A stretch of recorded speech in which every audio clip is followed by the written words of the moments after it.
Given the current epidemiological situation in Georgia, the Interagency Coordinating Council, headed by the Prime Minister, has decided to tighten and expand the existing point restrictions in the country.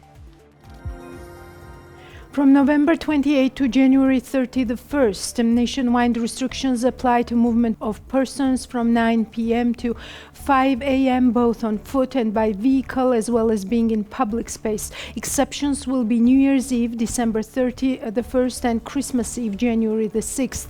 Regular intercity transportation of passengers, including by rail, bus, minibus. There are no restrictions on cars, including taxis, and restaurants and food outlets are fully switched to takeout service. In big cities, Tbilisi, Batumi, Kutaisi, Rustavi, Gori, Poti, Zugdidi, Tel Aviv, and ski resorts Bakuriani, Gudauri, Goderdzi, and Mestia work of municipal transport within the borders of the big cities is restricted shopping facilities except for food, animal feed, pharmacies, veterinary pharmacies, household chemicals, and hygiene shops and press booths operate only remotely. Open and closed markets will not work. Agrarian markets will continue to function. Schools, vocational schools, and higher education institutions, except medical education programs, are fully switched to online mode. Private and public kindergartens will stop working. At the ski resorts, the work of hotels is allowed only for arranging quarantine spaces. Also, the operation of ski slopes and ski lifts is stopped. From December 24th to January the 2nd, restrictions are eased nationwide. Shopping centers open and closed markets will work. The work of both municipal and intercity transport will be restored. From January 3rd to January 15, nationwide holidays are announced. All restrictions that were in force from November 28 to December 24th will be restored. No public or private institutions will work except for banks and facilities and strategic importance services.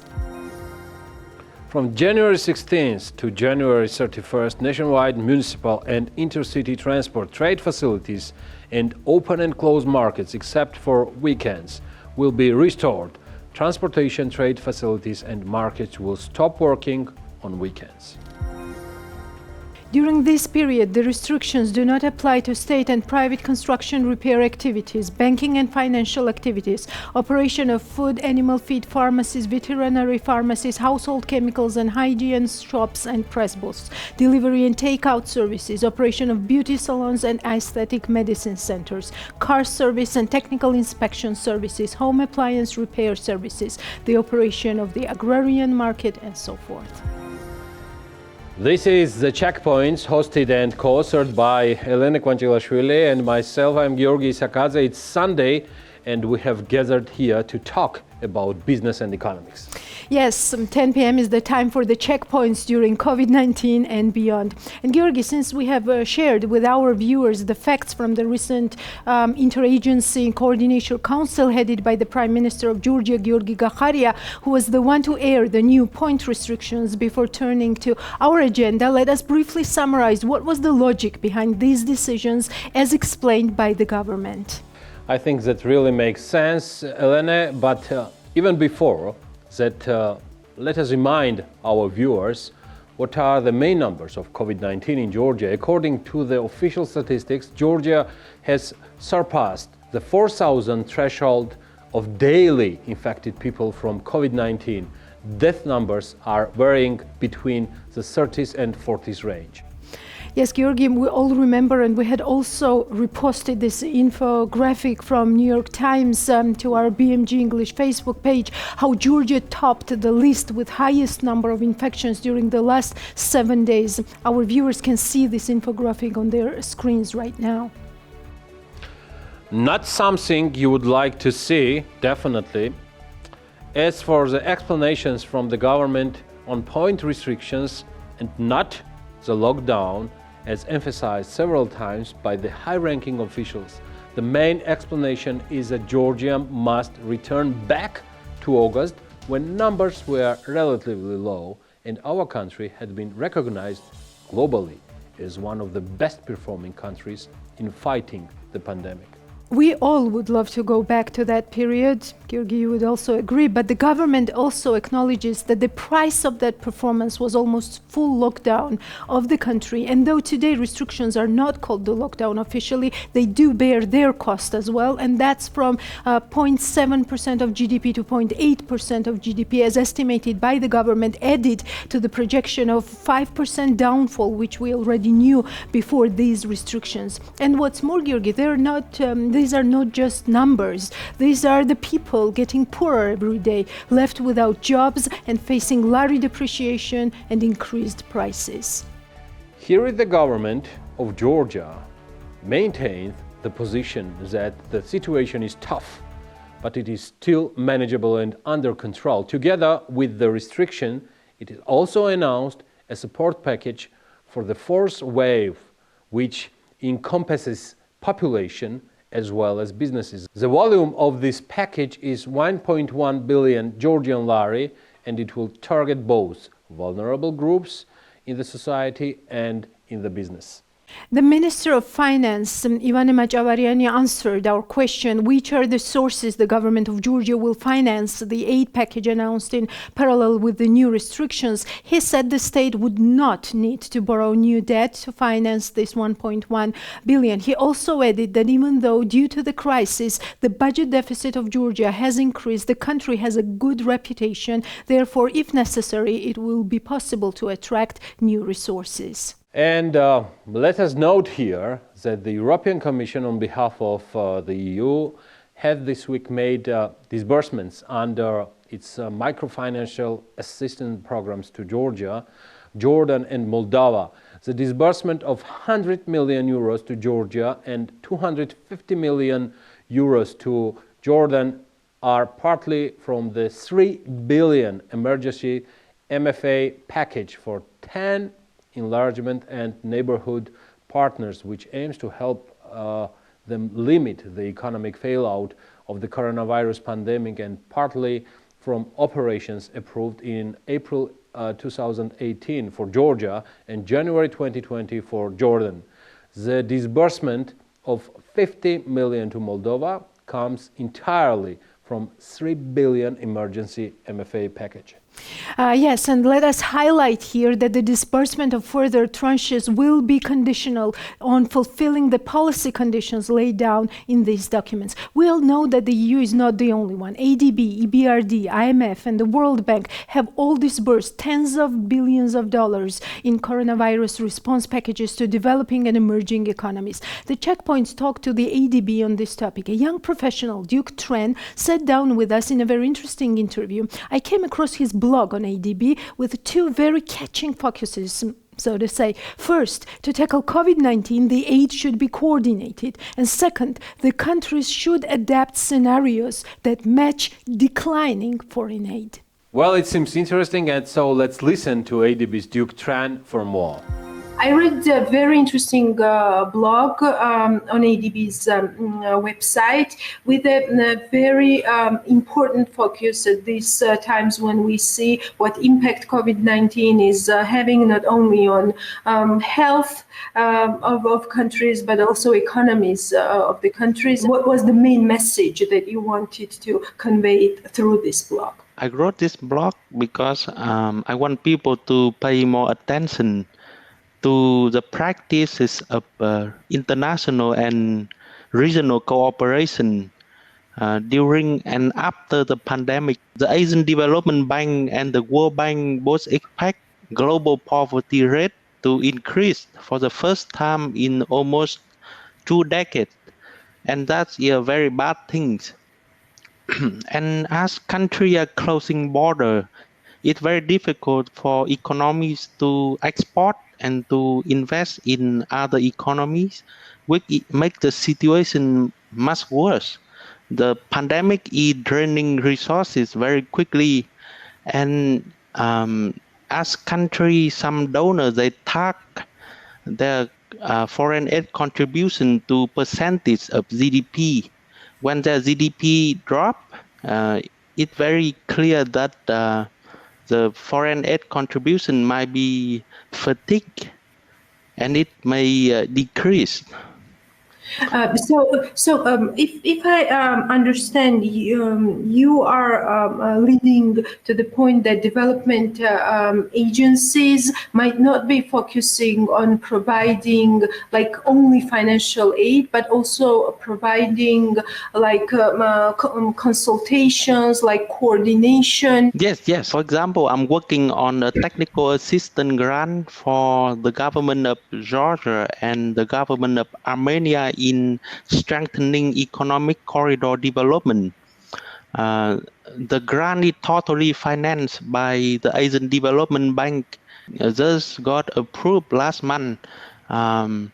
Is providing $700,000. This project will last from November 2020 to October 2022. This economic corridor will be developed along the East-West Highway and also the North-South corridor. The existing road corridor network also will be developed along the regional border between Armenia and Georgia. So this project is a very ambitious project that will try to further link the economy of Georgia with all the nearby country, and will also enhance Georgia's role on the new Silk Road that it connects to even the People's Republic of China. What are the specific recommendations that you have for Georgia and for the region, since we are talking about the coordination and the broader picture that these reforms should be taken? Georgia is still a developing country, even though it has done very well in the past few years before COVID-19. Georgia has a great strategic location as a transit country between Western Asia and Eastern Europe, and it helped the country a lot with its export. However, Georgia is still having high current account deficits because it imports more than it exports. That's why foreign aid and foreign direct investment into Georgia are very important to help the country balance its payment account. Also, during this pandemic, trade is still continuing through Georgia, but it has concentrated mostly in the energy sector, in oil and gas. That's why, and the foreign direct investment has concentrated mostly in non-trade sector. That's why the economy of Georgia is not having inclusive growth. The country also has very high unemployment rate, which was recorded at about 14.4% in 2019. The high unemployment rate, and it even higher in rural area in Georgia, are because the skills in the market do not match to the demand. That's why it recommended that Georgia invest more in vocational skill training, and Development Bank, including the World Bank and Asian Development Bank, are helping Georgia invest more in the education sector. Right now, foreign aid is also concentrated on fighting the immediate results of COVID-19. Just yesterday, the point restrictions, targeted restrictions have been imposed again because we have surpassed like 4,000 cases a day of COVID-19, which is a very big number for Georgia, which has relatively small population. what is the immediate role of ADB in this? This is my first question. And when you were talking about the current account deficit of Georgia, of course, it will be widened even more this year and next year also, even surpassing the threshold of 60% of GDP, which is set by law for the external debt. So what's your take on that as well? What I understand about the situation is that the government of Georgia took a balancing approach to keep the economy running and also control the number of infections, and they did very well. The rise of cases right now is in line with the second wave breaking out everywhere in the world, especially in nearby country around Georgia. And so I think that in this situation, international financial institutions will do the same thing that they have been doing. Like they come very quickly to the rescue, and they come very substantially with their aid package. ADB has disbursed about $20 billion, and more money even came out of the International Monetary Fund and the World Bank. So, so development agencies are helping a lot.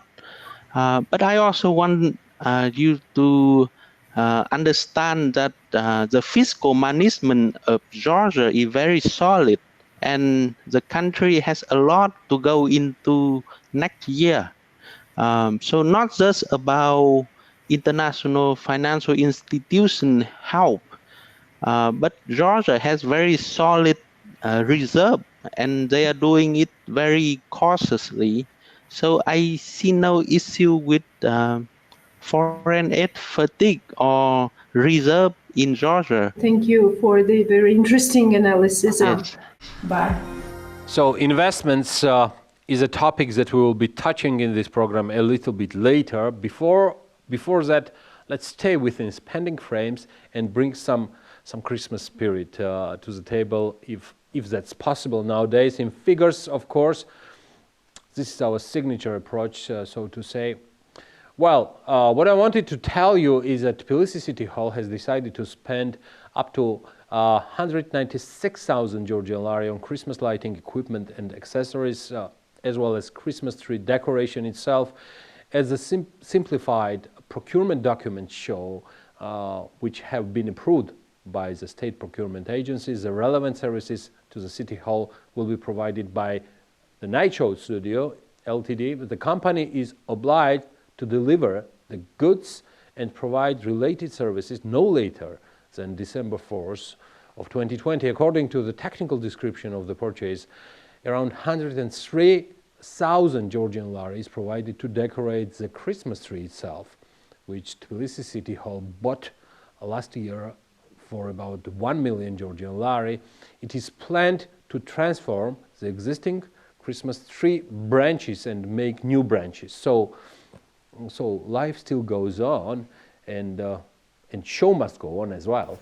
And what is a Christmas show, Georgi, without pines and cones? And Raja, up in the mountains of Georgia, is the place for pine cones. If you wonder why, here's our footage from Manuka Jokhadze.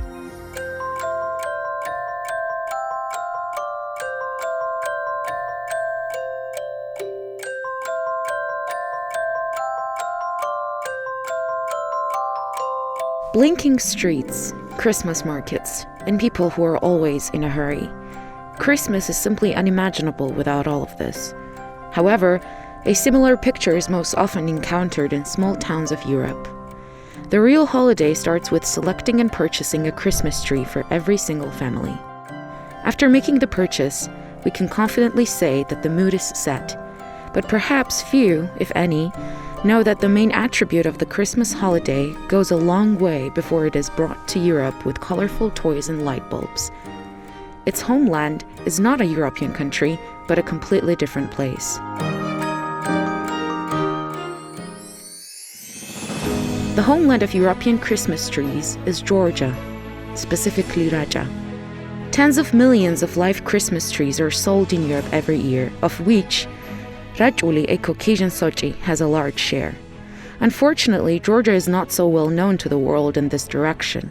Still, the fact is that Rajuli Girchi has been exported to European cities for years, and business people are building plantation in Denmark, Germany, Holland, France, and Belgium with the obtained seeds. Every year, Europeans are supplied with Christmas trees.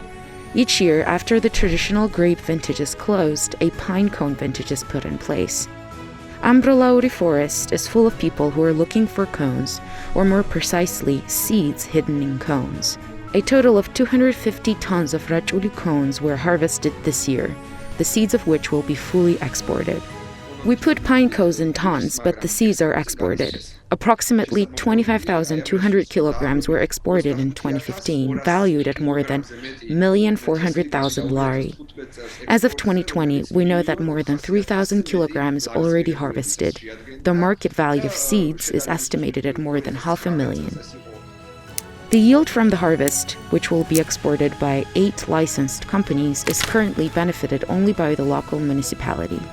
Exporting companies pay 60 tetri per kilogram. Every year, about 150,000 lari is generated from the export of Rajuli cones to the local budget of Ambrolauri municipality. However, there are still many issues. There is no mechanism to control who harvests how many pounds, how much they pay, and how much they export. The payment of the fee, therefore, depends on the goodwill of the licensee.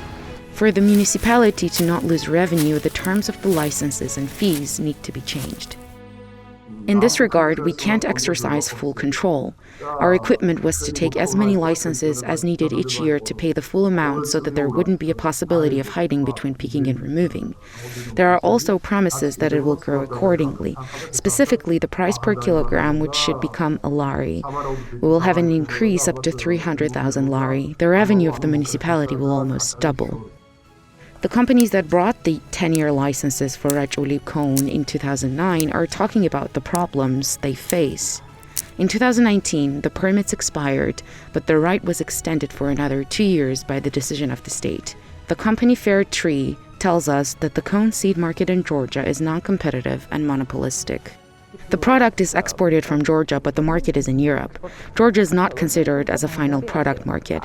Consequently, the problem is in the European market. There is an oversupply of Caucasian seed. There is a monopolistic situation in Ambrolauri. One of the companies exports 200 tons of cones, while the total demand in European market is 300 tons. The Ministry of Agriculture and Environmental Protection is aware of these problems and says that the next auction for the sale of licenses will be announced in 2021. The head of the Forestry Department told Forbes that we should expect changes in quotas and licensing terms. Representatives of seed collection companies also talk about the fact that Georgia has not been able to use the existing potential for years and missed out on the opportunity to get more income from this particular product. There is a big risk that Europe will become the main supplier of Rajuli pine cone seeds. Christmas trees have already been planted in Denmark. European plantations will not be able to replace the Raja forest crop completely, says Carlo Amirgulashvili, head of the Forestry Department. According to him, Georgia can develop new markets in this direction. He explains that Georgia can successfully export Christmas tree seedlings along with Rajuli cone seeds. According to him, neighboring countries are an interesting market in this direction. Merab Dvali, a forestry expert, argues against this, saying that it is not worth cultivating Rajuli Sochi in Georgia.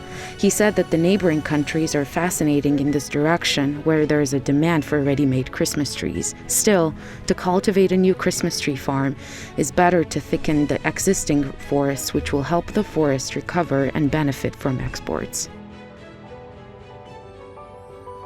Rajuli Girchi and the seeds obtained from it will be patented soon. The ministry says that the procedures of registration of origin are underway. After that, Raja will become the official producer of the product. The potential for Raja to become the homeland of Christmas trees definitely exists. The key is to position this advantage with right messages. And maybe, years later, tourists will visit this beautiful corner of Georgia knowing that they are in the homeland of Christmas trees.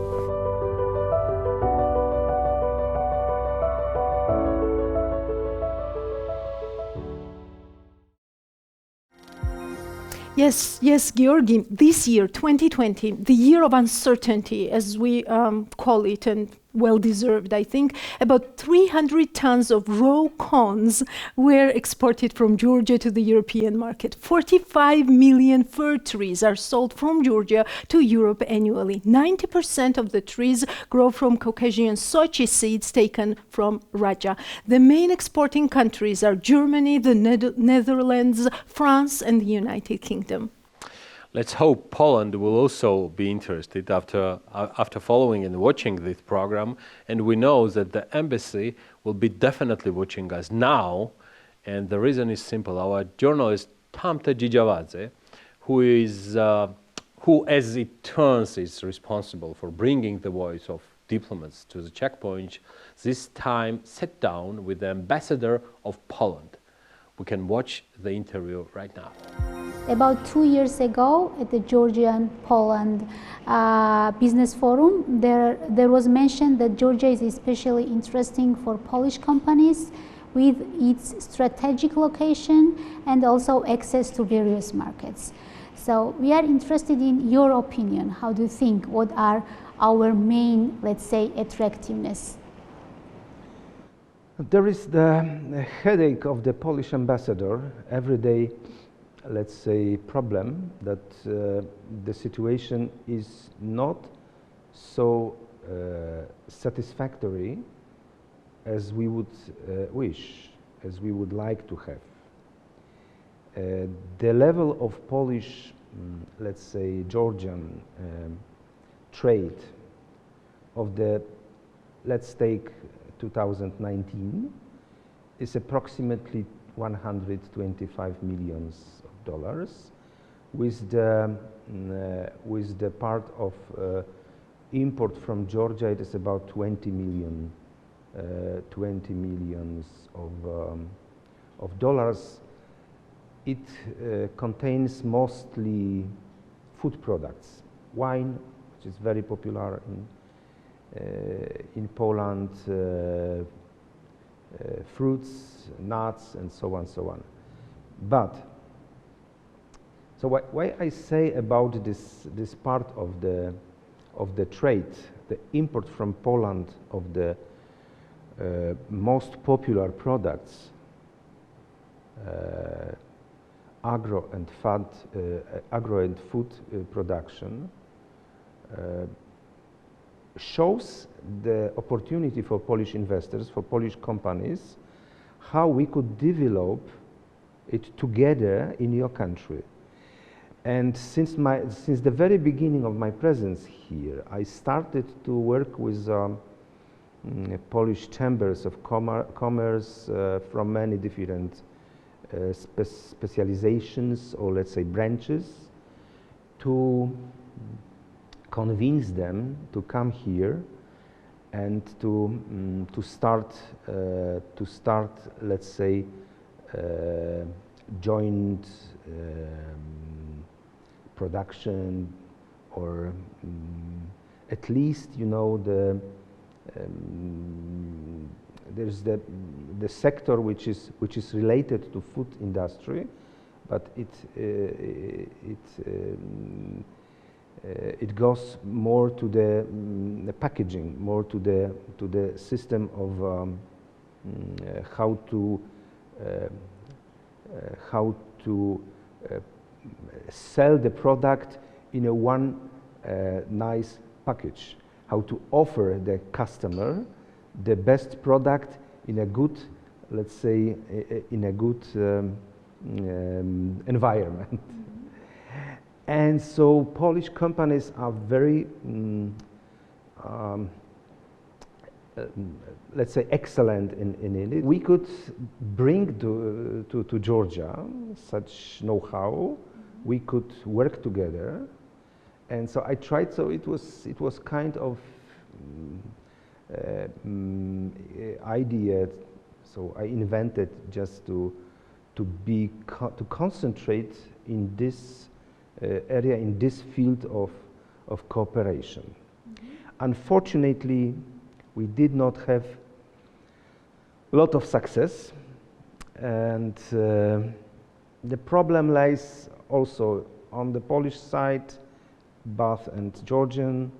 I could not blame, one of it, but still, you have to understand that the well-developed and very fast growing Polish business in these sectors are not so able to bring investment funds outside of the country.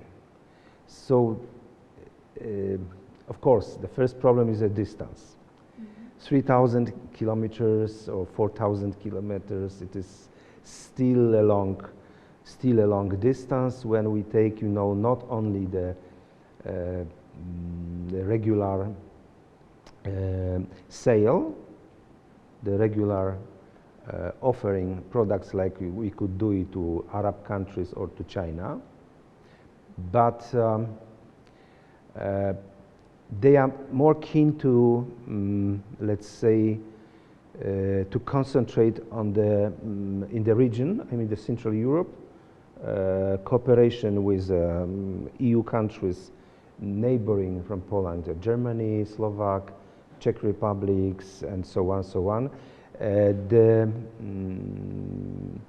attention of investors goes last 2, 3, 4 years to Ukraine. It started, the wave of the interest, the new wave of interest to Ukraine because the conditions for investment from Polish investors. And so I would like to explain why it is developing so slowly.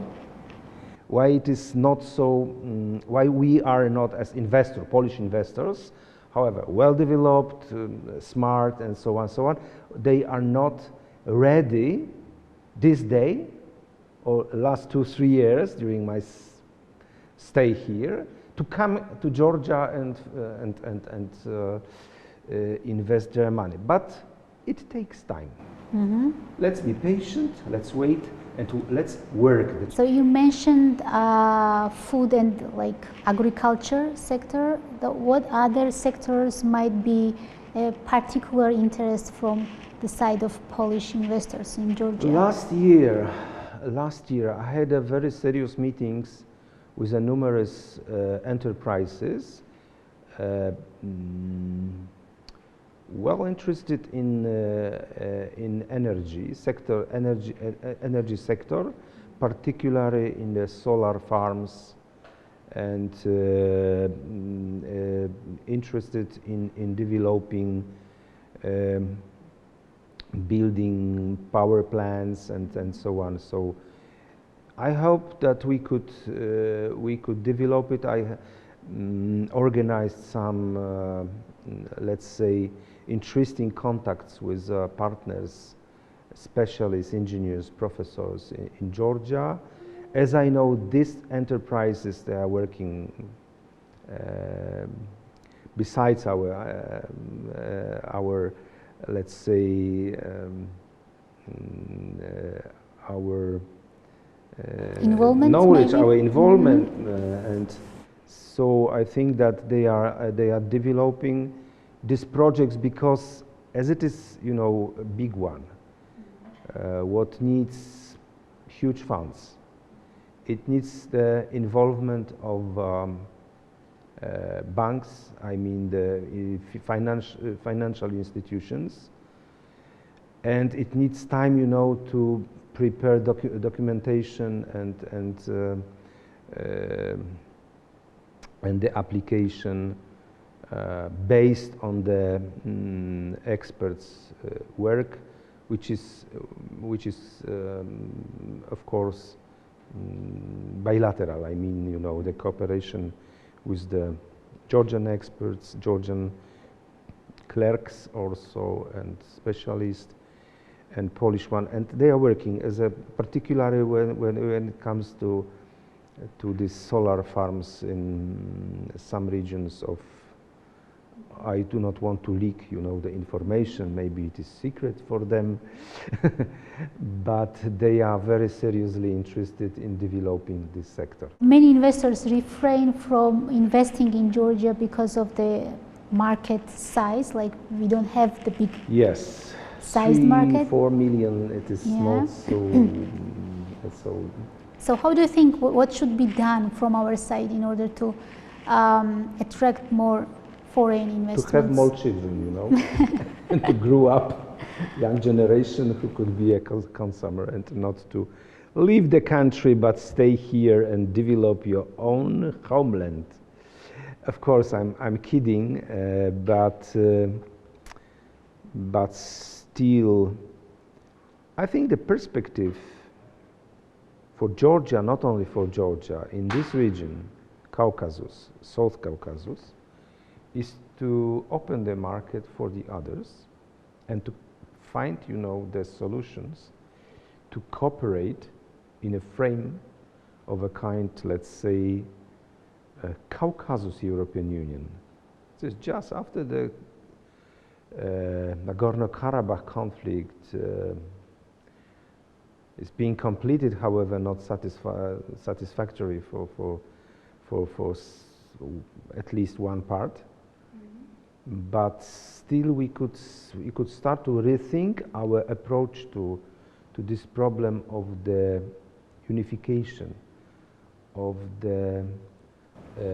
You mean trade, like a Yes, kind to of make union? a one trade area, one communication area, at least, you know, economic cooperation could in a future, maybe near, maybe or far future, help us to solve all other problems. And this could be the way how to attract investors from outside. When they see, you know, oh, this is not 3 or 4 million, you know, state, but it is the market, you know, about 15 or more millions of inhabitants, with a good access to very promisable partners in Iran, in Turkey, and why not in Russia. And so you are on a crossroad of this part of, let's say, the remote part of Europe, but still in Europe, and you have an access to Asia. And this is the crossroad which is interested by China, by Iran, by Arab countries. And so I think that this new approach to this building, let's say, new opportunities for your country could open much more than it is now windows and doors for investments. Mm-hmm. So what about that kind of investments when the investor is coming, producing something, and then exporting from this country to other markets? For the first, I would like accent only the communication system, transport system, logistics system, and it is the most easier, let's say, way to attract investors, because these investments are so long term, and with always with financial support from financial institutions, international institutions, not only private but public. I mean, you know, European Bank of Development or Investment Bank, and so on, so on. So it could be taken, you know, into consideration that we could attract investments through the companies that are building, the companies that are bringing us the solutions in logistics, and then we'll see, you know, whoa, how it is not so far from Baku to Tbilisi, or from Tbilisi to Erevan. It is really 2 or 1.5 hours of the way in the highway. If you have, you know, such bad condition on the roads, and so you need a 1 day, you know, just to reach Erevan from Tbilisi. It is not wise. It is not good, and it does make investors, you know, not so funny to come here and to develop their business. And this is the base. And when you start with it, it is very modest, offer. This is not a huge political or, cosmic proposition. This is very modest, very base way to start this opening, I can say, opening doors and windows. Actually, Georgi, tourists from Poland, I mean the pre-pandemic period, of course, were considered to be one of the high-end spenders in Georgia, spending more than 2,000 lari on average. Not to say anything about culture sharing and making the tourist experience for Georgia. So I really hope that when this is all over and the tourism sector starts to recover, we will see more of Polish tourists in Georgia. And here are some truly spectacular places for them and for all of us to take a look, thanks to Maria Madamia.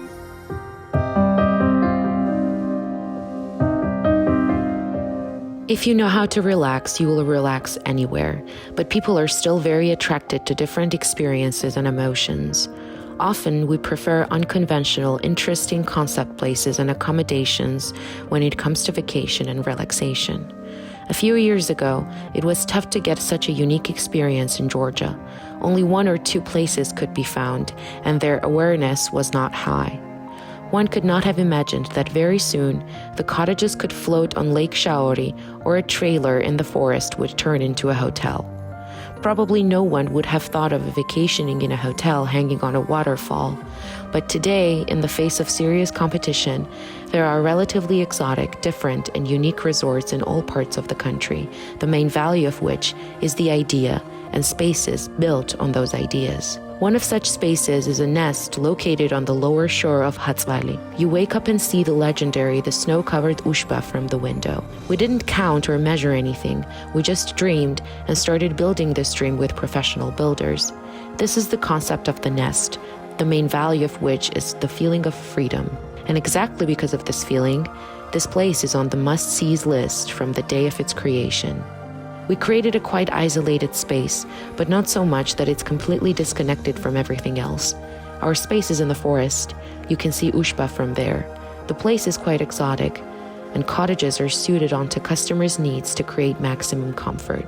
In Achara, on the mountaintops, Merisi cottage hangs on a rock somewhere near the clouds. Waterfalls, canyons, lakes, and nature. In the beginning, the creators were skeptical about building a hotel in such a place, but the authors of the idea soon managed to put their dreams into practice by hanging a bedroom and a jacuzzi on a rock. Shortly after, they started receiving guests. Then the media got interested, blogs were written, clips were shot, and the cottage was popularized.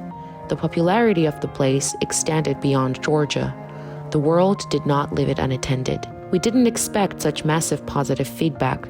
People from all over the world contact us and want to book the place in spring. Locals are also quite interested in the place. We're happy that we didn't have any shortcomings during the season. Everyone is impressed and somewhat surprised that the hotel is located in Georgia.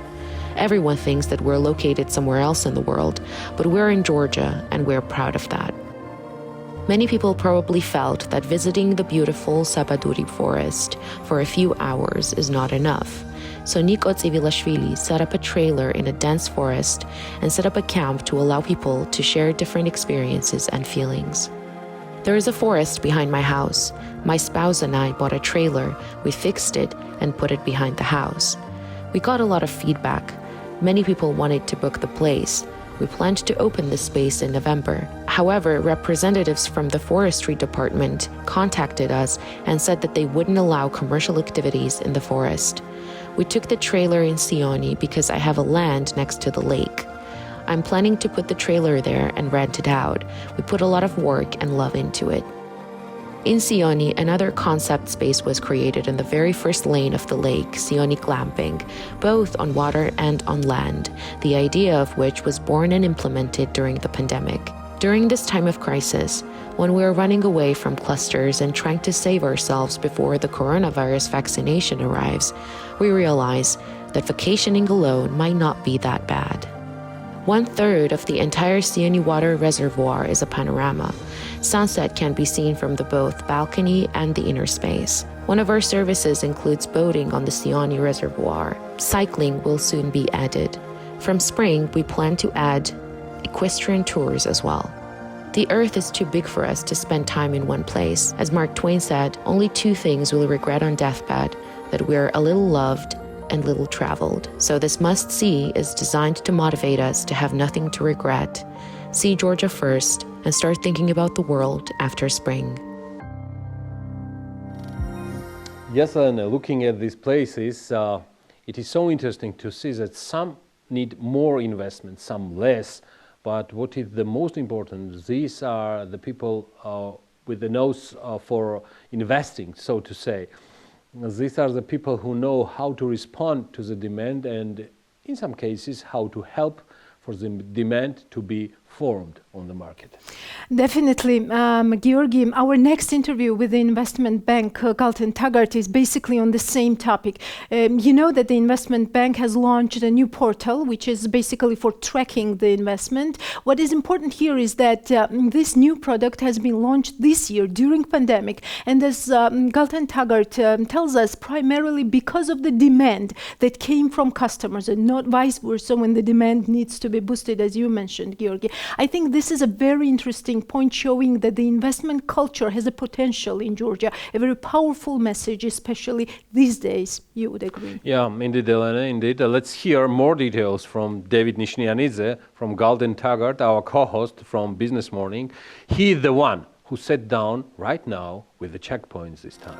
Client portal is something that we will be talking about. It's an online investment space, and as I understand, it is at this point one of a kind in Georgia, and the first one in Georgia. And it offers a customer to have a full and detailed information on how profitable her investment portfolio is. We need more details from you. What are the specific services? Who and how can be involved with this portal? The client portal, as you mentioned, is indeed unique in Georgia, and this is the first when investment bank has developed such a product for its clients. So what it offers then it is basically a new product directed to residents as well as non-resident investors, and who's holding their investments at Galton Taggart Investment Bank. This offers possibility to view their holdings in one place. Who are your clients at this point? It's everybody who's interested investing through Georgia, and as you know, Galton Taggart offers non-resident investors possibility to invest local and regional corporate and treasuries, and which is hard to reach markets for them, and this as well is implemented and is included in the dashboard. So from non-resident investor perspective, if they invest through Galton Taggart into the local corporate or treasuries, they will also be able to see that in the client portal. What they also can see is the trader application, trader information, because we also offer the trader platform where clients go and trade themselves and trade by themselves, and this is also included in the client dashboard. Just to visualize this service, and maybe some of the people are interested now watching us in the checkpoints. Sure. Is it kind of like an online bank? Because that's something that I visualized at this moment. Is it something that kind? What type of service it is, since it is unique? Indeed. Yeah, indeed, it's correct. So you obviously have to have an account with us, and you have to have investments already made. And once you've done this part, then you can we can give you the access to the dashboard. You can log in and view everything in one place. And it is indeed the comparison. If we kind of draw, it is internet bank for investment bank. Well, we already have experience having an internet bank for traditional banks. So this is kind of comparison, but it is for investment kind of bank. But this is true comparison. Long-term investment, am I right? For long-term investment. Well, the time horizon of the investment depends on the risks and depends on the appetite of the risk that the investor has, right? So from this perspective, we cannot really say if it's it depends, right? Because it can accommodate for every investor's risk appetite and the time horizon that they're looking for. If they're looking for the long-term investments, they can do so. And for the short-term investments, they can also utilize the trader platform. Considering the context, this question pops to the mind, like 2020 being the year of uncertainty, as we all call it, due to COVID-19. Why is it the right time to be involved with the client portal? What is your take on that? From our perspective, it is truly unique time and unique period to be in, and I think it's one of the rarest opportunities that we might get, right? Because the recessions are recessions do happen once in a while, and recessions can be proven in history is that it can be a good time to invest, because after the recession and the economy starts to recover, then your investments potentially can grow with the economy. Now, whether economy takes 1, 2, or 3 years, it depends, because every recession prior to this one has been unique, as well as this one is also unique in its own way. And from this perspective, as a comparison, last time we had a recession in 08, it took economy about from 4 to 5 years to recover. But that doesn't mean that it's going to take the same amount of time this time, right? Because this time, prior to the recession, economy was in a really good shape, and banks were really kind of funded quite well, and from that perspective, analysts are expecting the economy to recover much faster. Given a client chooses the right investment, they can kind of grow with the economies, and the growth can be potential. We just have to hope that we will have vaccines soon, so that the economy also has the chance to start recovering, and hopefully that will be V-shaped after we get the vaccine. What about the demand? Is it something that customers, you saw that there is an interest coming from customers, or is it something that you are now playing with and creating demand for your customers? No, we're not really creating it manually. What we are doing is that we are creating an opportunity for clients to invest their funds, right? Because it's all about diversification. Clients do have part of their assets in bank products, which obviously is a traditional way of saving. And another way is that for clients to start investing in the international markets, right? Because this is where Galton Taggart comes into the play. And from this perspective, we are creating an opportunity for clients to invest their funds and to diversify their investments, because it's really important to have all your kind of investments across in different assets rather than in one basket. Now I can see how that ties into your bigger strategy, and I love this new slogan that Galton Taggart has, start investing, which is very, very motivating. But what will be the next step? The next step is indeed to create, to kind of put more emphasis on the educational side, which we are doing right now as well, as we speak. So in investors and investments area in Georgia is not kind of just starting to kind of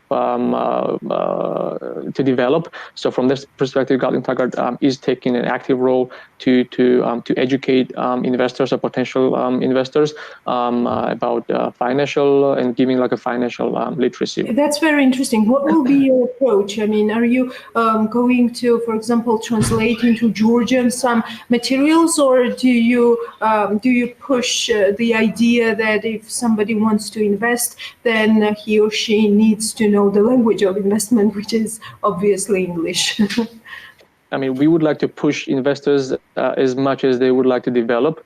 So from this perspective, we are trying to give them all kind of information that they can utilize to educate themselves, and as well as to make a educated decision when they plan to invest in any given asset classes. So from this perspective, education is when we mention that we refer to the articles, we refer to the educational articles, we refer to the webinars, we refer to the some kind of educational videos. So it is it can be, and it would be all of the above, right? So hopefully that's gonna help the new investors as well as established investors to kind of broaden their mindset about the investment. Because again, one trend that we've seen this year is that we have a new type of investors, the type that haven't really seen or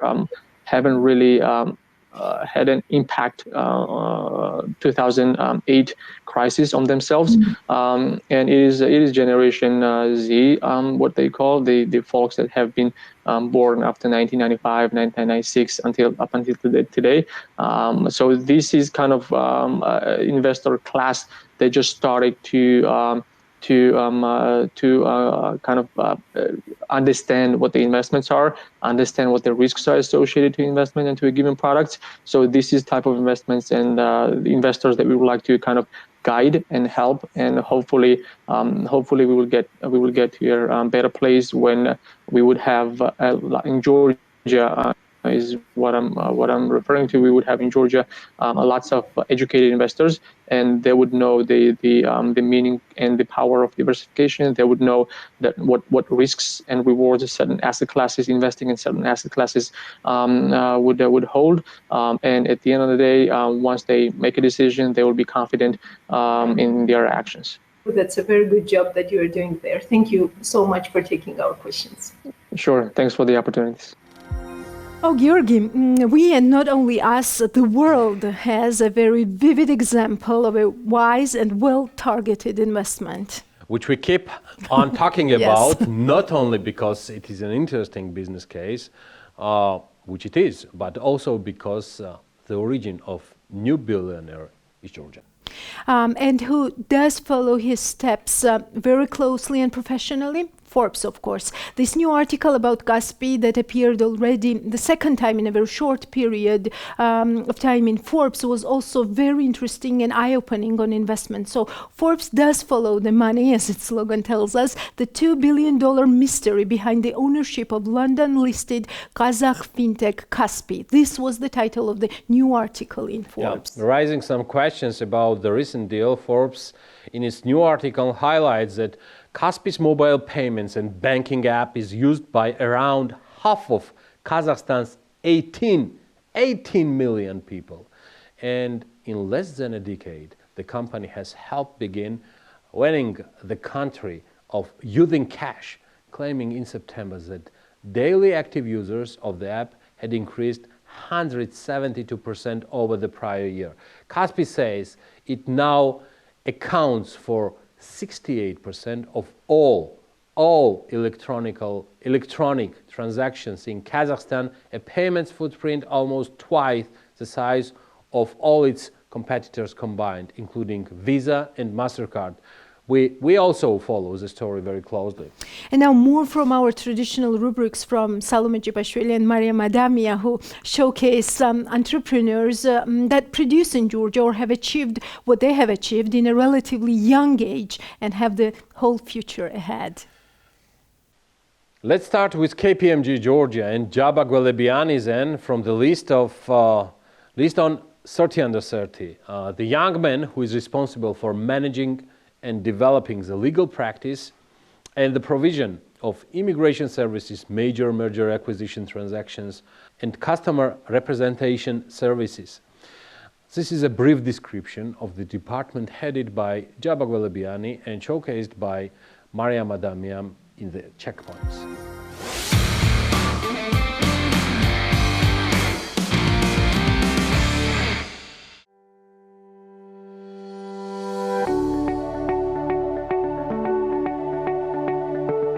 KPMG Georgia is a member of the global network of consulting firms. It is one of the big four consulting firms around the globe.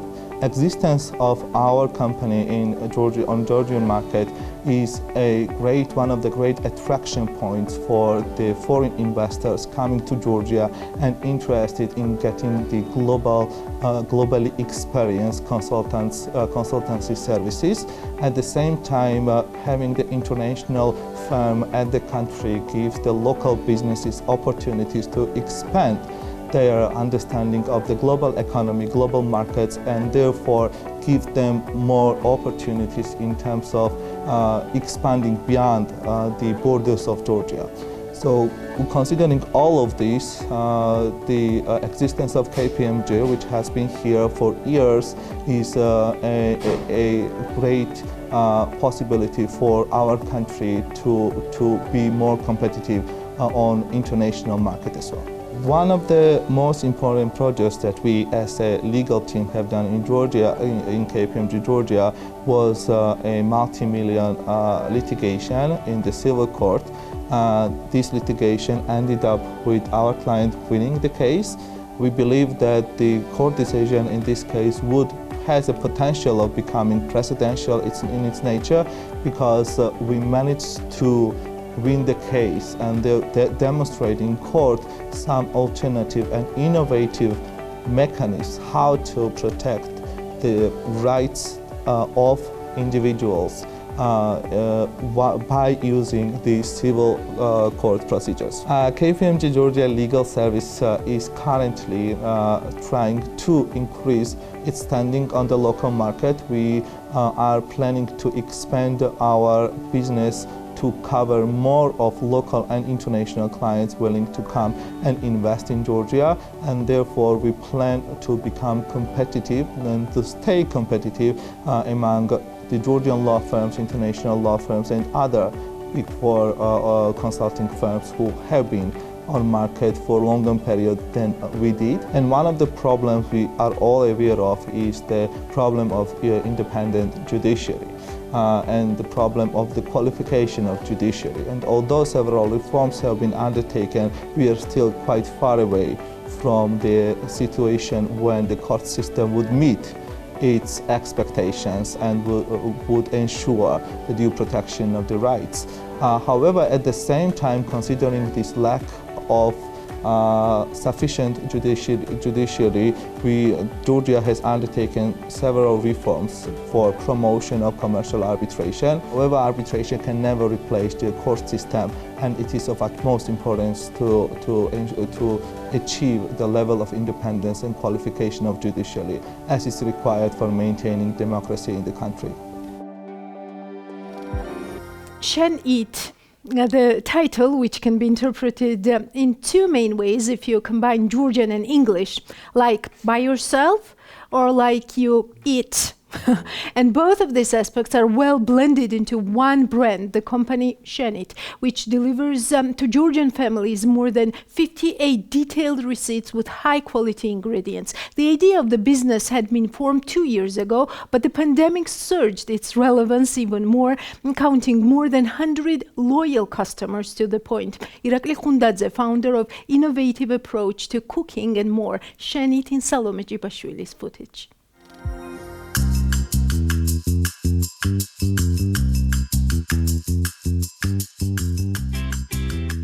The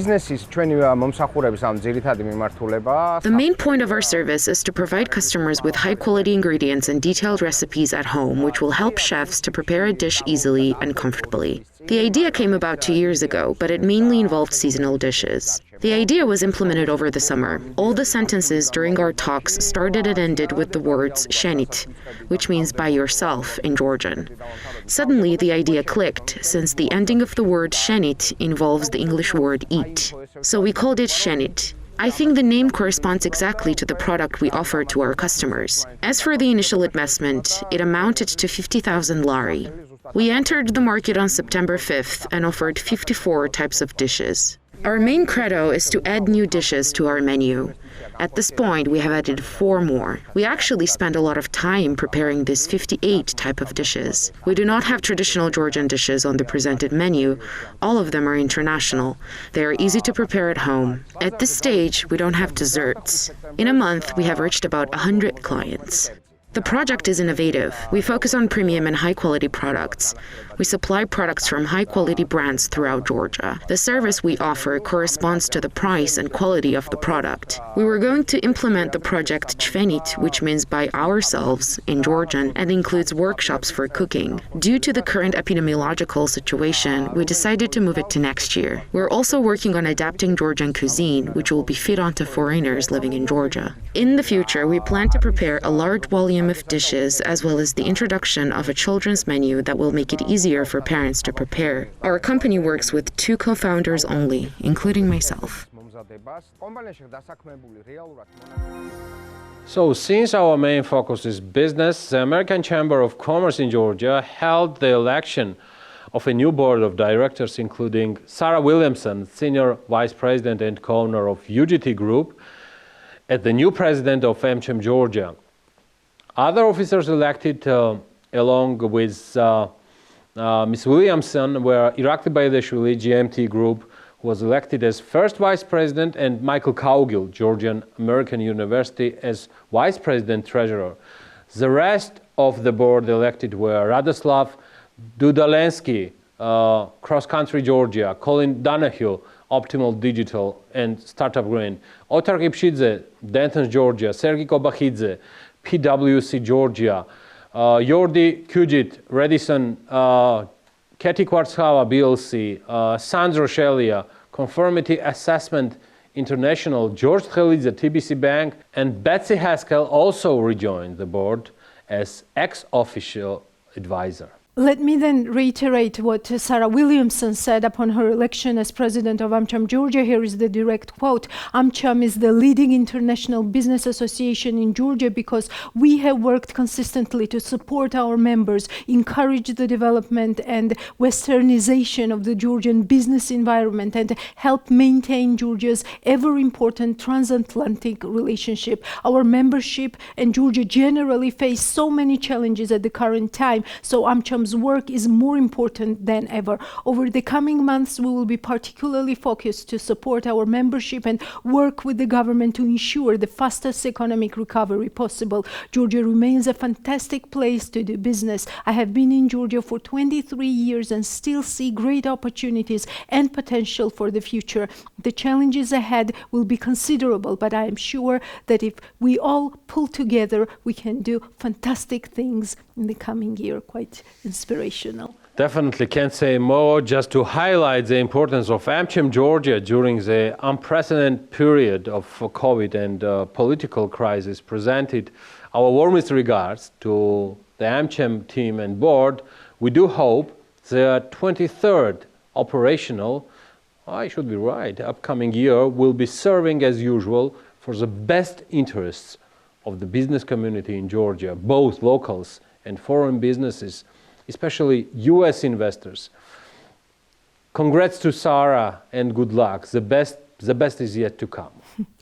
Another important election has been held in ICC Georgia, but before elections itself, Fadi Asli, as an acting chairman of ICC Georgia, reported 2020 activities and financial results. So here are the results of the election, final results. Chairman Fadi Asli, Agri-Technics Holding Channel Georgia Consulting. First Vice Chairman Nicholas Khundzakishvili, FS Georgia Nadakhtari Brewery. Second Vice Chairman Treasurer Kakhashara Bidze, Business Legal Bureau, Zaza Bibilashvili, BGI Legal, Ani Dabrundashvili, Ajara Group Hospitality, Irina Kitiashvili, IDS Borjomi Georgia, Zurab Mamukelashvili, Pasha Bank, Ilya Shikhashvili, Mixori Ltd, Zedazeni Group, Mariam Tevzadze, TBL Business Management and Consulting. By the way, Elena, you're too young to remember. And Fadi Asli was among the founders and first president of AmCham Georgia. So we, as a part of ICC Georgia, were privileged to attend and participate last Friday in the General Assembly called by the International Chamber of Commerce in Georgia. Yes, and worth to mention again that Mr. Asli was re-elected as a head president of Georgia. So our congratulations to Fadi Asli and Georgi. Thanks for mentioning. I will remember this election and the founding assembly of AmCham Georgia for sure. Great. And till we say goodbye, here is one more news. FDI allows phage therapy for COVID-19 patients. Yes, Georgi, under the FDA Emergency Investigational New Drug Allowance, Adaptive Phage Therapeutics has been allowed to administer their phage therapy to 30 COVID-19 critical patients. In those cases, the standard care of antibiotics have failed. Yeah, and let us highlight that this is very, very good news for Georgia as well, since Georgia has one of the most prominent institutes focusing on the phage therapy and is very demanded in the region. One more chance for Georgia to be spotted on the global map, maybe? Yeah, maybe. Let's keep an eye and keep our viewers informed. This is all for today. Follow us on BMG and ForbesG for more news, analysis, and updates. And remember, next Sunday, 10 p.m. in this space, together with us, it is time for the checkpoints. Till then.